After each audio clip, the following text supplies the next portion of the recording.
Hello friends, so for today's video, I'm going to be doing the perfect book challenge. I was tagged months ago by Brittany from Books with Brittany, and in her video, the way she approached this, there's all these different aspects of books, and a lot of times specific to fantasy books. There's all these different aspects where you're supposed to choose an author or a book that you feel, okay, I would want this author to do prose, and I'd want this author's humor, this author's characters.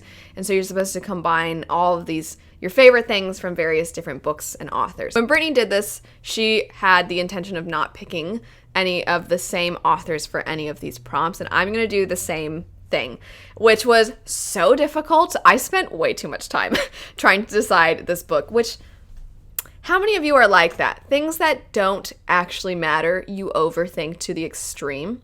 This is why I have the hardest time ranking my favorite books, because I think about other books and I'm like, I almost treat them like they're human beings and I'm going to somehow be hurting their feelings.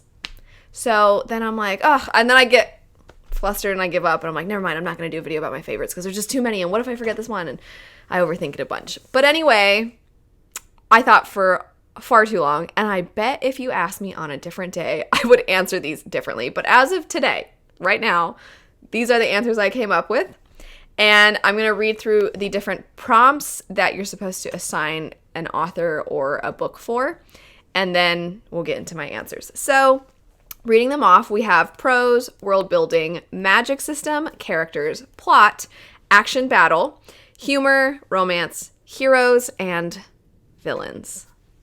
Okay, so if you have been around my channel for a while, you probably know that Sanderson's going to be in here at some point, right? But maybe not in the spot you're expecting. I feel like my first few answers are probably going to be, what? Answers to maybe your expectations. And if you've never watched one of my videos before, I almost feel like you're not going to get to know my taste as well, because the first chunk are not the people I talk about as much. Anyway, let's just jump into it. So, prose.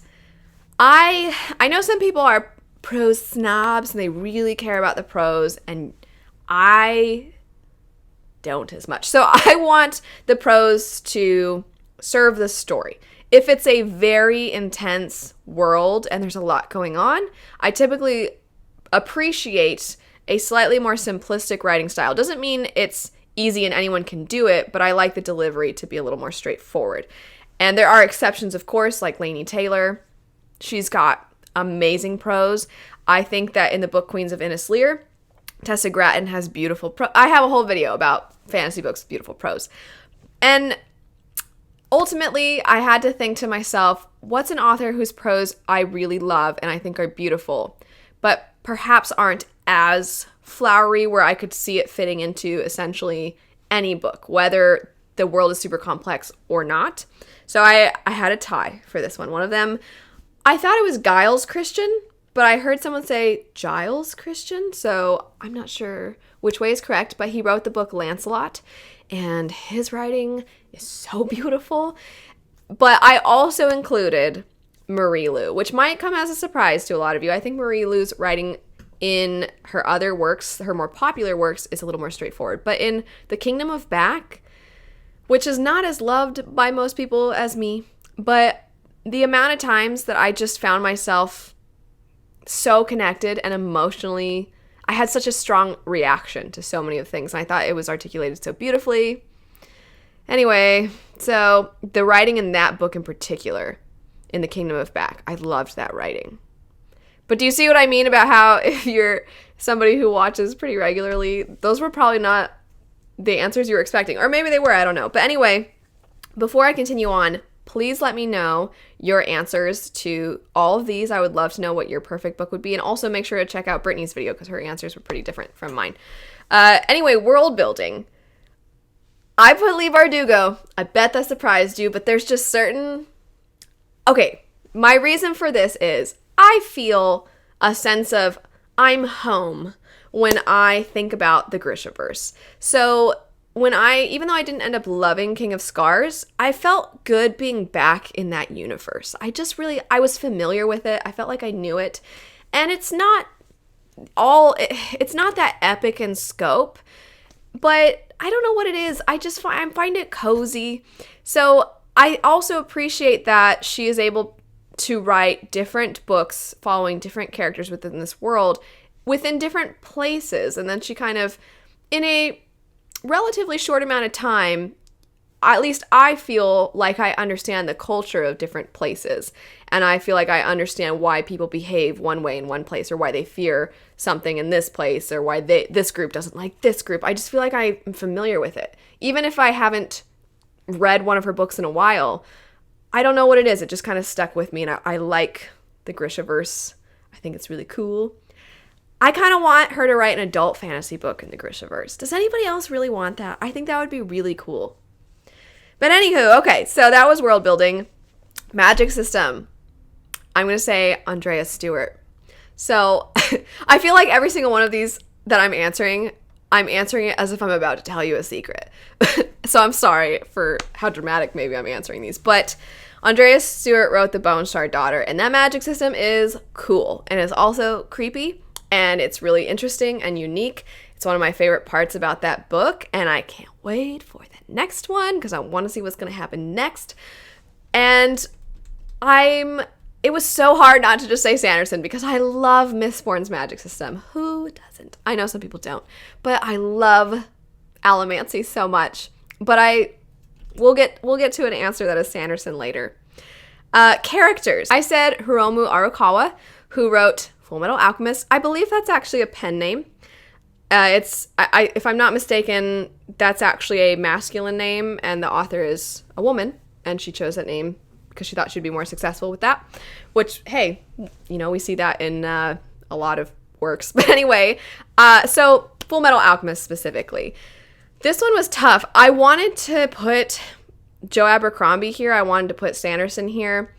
But Fullmetal, I love basically every character. So, Alphonse and Edward, I love them. I love them so much. But also Colonel Mustang, oh my gosh. I love Colonel Mustang. My husband has a man crush on Colonel Mustang, and I just have a regular crush on Colonel Mustang. Love him. And then also Hawkeye is awesome. My husband has a regular crush on Hawkeye. I have a lady crush on Hawkeye. And then some of the enemies end up being really interesting. And I just find the smallest of characters that get introduced when you're like, oh no, when something happens to them. But then when you see them later and you're like, oh yay, they made it. And you get really invested and connected to these random characters that you're like, ugh, this guy, this girl, something will happen. And then you're like, no way, no, that's so sad. And then you get all worked up for somebody you did not expect to get worked up for. And there's just so many great characters in Fullmetal. So I had to give it to them. Now to plot. Rosaria Munda. She wrote Fireborn and Flamefall. I am eagerly awaiting the next one, Fury Song. I'm eagerly awaiting that third book. And my favorite kind of fantasy is when you get that perfect amount of political intrigue. And I have seen some people say that they thought that the political intrigue would be more like the characters are scheming. This is a story where the characters are kind of caught within the whims of other people, and they're just trying to do their best to establish this new form of government. And this new form of government may or may not be better than the former government that was overthrown, and it's also trying to establish a new society after a revolution, the difficulties of that. And I just think that she executes it so well. And the second book, Flamefall, she explores kind of almost the desperation of a society and how willing we are to kind of flip-flop. And she just does such a good job. I also love her characters, but even if I didn't love the characters, I think I would still probably enjoy those books because I enjoy so much of the plot. And I'm not super plot-driven reader, but it's just such a great amount of intrigue. I almost put her down for villains because I hate two characters in the second book, and they're not even really introduced till the second book, so it's kind of amazing to me that I hated two different people that much in a second book in a series, but I put someone else for villains, and we'll get to that later. Next up, we have action and battle. This might have been the most difficult one for me because I am not super big into action in stories. So if you can write an action scene that I'm not bored with or just waiting to be over, I automatically am like, wow, great job. I really like the action in Skyward, and I like the action in Mistborn. I know a lot of people get very tired of hearing like Vin tossed a coin and then pushed, and I know a lot of people are like, if I have to see one more italicized or capitalized word, but I actually really like it. But I had to go with Jen Williams on this one, who wrote The Winnowing Flame. She was another person who could have gone in so many of these different categories, but I put her in action and battle because she has a mix of battles that have magic, she has people using just swords, people just trying to escape danger, and the battles in the sky. So she has a range of battles happening at different places, and I was engaged and scared, but the number one thing is that I could picture it. So you know how in Wheel of Time, if you've read Wheel of Time, it's like, then they did the dancing bird goes flying through the sky, or he always has really interesting, elaborate names for the different sword stances and things like that. And I know that's not a real one, but I don't know how to picture that, right? It's fun, it's creative, but it doesn't bring anything to my mind. But Jen Williams, the way that she does it, I fear for the characters. I am legitimately sitting here like, my legs are moving right now just thinking about it. I will sit there and be agitated and think, are our characters I don't know if they're gonna make it out of this scene. It could be a scene in the middle of the book, it could be a scene at the end of book 2, doesn't matter. I really like her action scenes. I think they're quite good. For humor, I put Joe Abercrombie. What's funny is I also wanted to put Full Metal Alchemist under humor, but I had wanted to put Joe Abercrombie also under characters.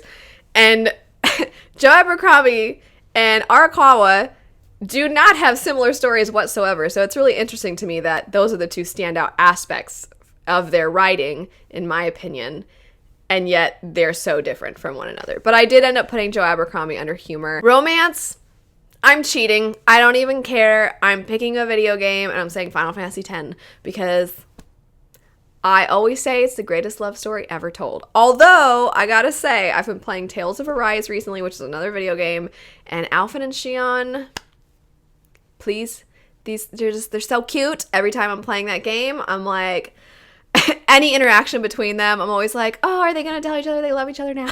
But anyway, I don't know what it is. I don't tend to love the romances in a lot of fantasy books as much as I would like. I mean, there's plenty of books I've read where I'm like, so when are these two getting together? Because I really want them to get together. And then they do get together and I'm all excited about it. But I kind of just feel like when I really sit back and I think about the romances that my heart just loves so much, they're in video games. They're in those two. Well, Final Fantasy X is the answer I have to go with because I've beaten that game. I've beaten that game multiple times. And the love story, it's so good. So, I don't know who to credit for that love story, but I'm just saying Final Fantasy X. I want a love story like the one in 10. Heroes, Sanderson. We finally got to a Sanderson one. So, like I have said many a time already in this video, I could have put Sanderson in so many of these spots. But the reason I put him under heroes is because I don't know if there's too many moments more heroic than the end of Way of Kings. And you know the character, and if you've read the book, you know what I'm talking about. It is just the most heroic, brave, you want to cry because it's just so moving moments. If it were a movie, we'd all be clapping in the theater. When the characters are like, we have to go back, we have to help, you would be like, oh my gosh, it's happening. And it's so good. And I get emotional just thinking about it. I love it so much. I love it so much. I really need somebody to make an adaptation already because I need to have that moment. And I'm not a crier, but as I get older, I'm like, maybe I should become one because inside I'm very sappy. Deep, deep, deep down, I'm very sappy. And I'm just I'm ready to let it out, And I need somebody to make an anime. That would be great. I don't care. Please make an anime of it. But I was going to say an adaptation of any kind. Please, I need that scene. I need to bawl my eyes out. Just so excited. And for those that don't know, it was one of my first ones. I have some pieces here on my channel where I compose music. And I did one for a character from I've done a few from characters from Sanderson books, but I did one, and I actually do. I feel like it sounds so self-absorbed, but when I think of that scene, I think of that piece in my head, except for I think full orchestra, full symphony playing it, so there'd be so much more to it, and it'd be much better than just me derping around on my violin. But are you all with me? Is that not the most heroic moment? And also I love Mistborn, and I feel like there are some pretty awesome moments in Mistborn as well, but that scene in Way of Kings is just the best, as are a lot of scenes in the rest of Stormlight. So, Sanderson. I couldn't not put him as hero. I know I probably should have put him in other places, but I had to for that scene. Anyway, villains. I'm going to go with Laini Taylor. And I'm going with Laini Taylor for one character in particular from Strange the Dreamer. So I don't think a villain has to be complex for it to be a villain you're rooting against or that you love to hate. I mean, sometimes there are villains that are just about as mustache twirling as can be, and it works and it's fine. But there's a character in Strange the Dreamer who I truly hated. I hated this character, and then I read the sequel, Muse of Nightmares, and then I felt so bad for that character, and everybody said that would happen, and to some degree I was like, but I still hate her though. But I also understand her, and that's one of the things that I think makes Laini Taylor's writing so powerful, or makes Strange the Dreamer so powerful in general, is just the way she's able to show you why someone is so broken and why they are so cruel, and make you have compassion for them even though you hated them before. I think she just does it so masterfully. So I went with her for this one. I mean, really, truly, can you imagine? I'm just going to very quickly go over this again. I know some of these authors you don't have familiarity with if you haven't read it, or maybe you don't even agree and you don't like them, but overview, let's just truly go with this. The complexity of a villain, like the one in Strange the Dreamer by Laini Taylor. A hero and a heroic moment, like what we get at the end of Way of Kings. A romance, like from Final Fantasy X. The cheeky, funny humor of Joe Abercrombie. Action battle, like Jen Williams. The sky, the ground, doesn't matter. The intrigue and plot that we get with Rosaria Munda. The characters of Full Metal. The magic of Andrea Stewart from Bone Shard. The world of Leigh Bardugo's mind, whatever she comes up with. And the prose of either Marie Lu in Kingdom of Back or Giles Christian, who writes amazingly beautiful. Imagine that book. I would love to see your answers for these.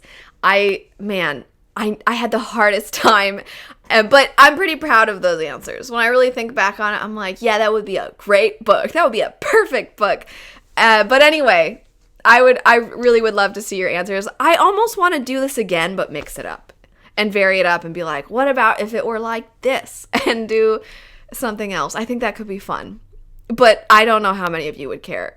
It would just be very self-indulgent, I think. But anyway, I had a lot of fun doing this. Thank you to Brittany for tagging me in this. I hope you all have a lovely rest of your day, and I'll see you later. Bye.